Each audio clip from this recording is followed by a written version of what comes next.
Welcome! Today, we're diving into how to remove and change your email address on a Microsoft account. First, log into your Microsoft account. Use your original email and password. Simple enough, right? Once signed in, head to your info. This is your control center for account details. Scroll to Account Aliases. Here you'll find options to add or remove email addresses.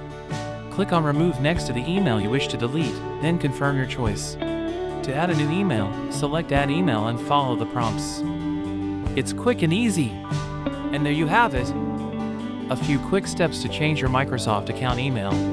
Remember, keeping your contact info updated is essential for security. If you found this guide helpful, give us a thumbs up and subscribe for more quick tips. For more information, check the link in the description. See you in the next tutorial. Thank you for watching and enjoying the flexibility of your Microsoft account. Goodbye, and have a secure online experience.